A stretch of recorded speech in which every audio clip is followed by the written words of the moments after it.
Or you can do it this way. If you've ever been to the Torrey Pines glider port and dared jump off that cliff, you may have done so with the members of Hapiacro. They are professional paragliders who rely on a kite and some ropes. And tonight in this exclusive story, you'll see how they've turned playing in the sky into a sport.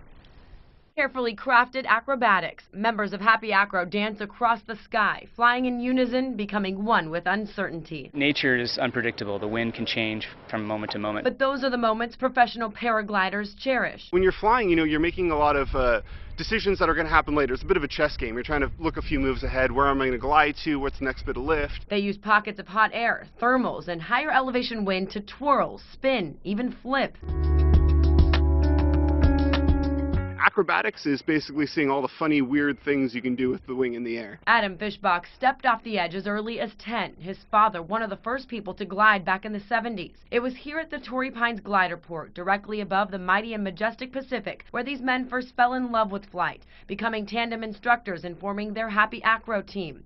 Now competitive athletes who turn to the skies for joy. There's so much dynamic energy to it that people don't really realize. Like you're flying around on a big swing set. Eye to eye with the birds. You're not just staying on the ground and watching them fly by, but actually flying with them and kind of following them. It's almost zen-like. You don't jump, you just walk off the cliff, and the wind picks you up. It's almost whisper quiet, and you are slowly, in my opinion, just gliding over our planet. The hot air that cycles up will bring sounds from the ground up, so you might be 3,000 feet up hearing people talking on the ground. It's incredible. Mateo Manzari learned paragliding in one day when he bought a Groupon about 2 years ago. I just remember walking off the edge like I couldn't believe it. I mean, my heart was in my throat, but I had butterflies in my stomach. Mateo travels to Europe to compete with his team, grateful for that moment he first walked off this cliff. And all they really want is for their sport to take flight.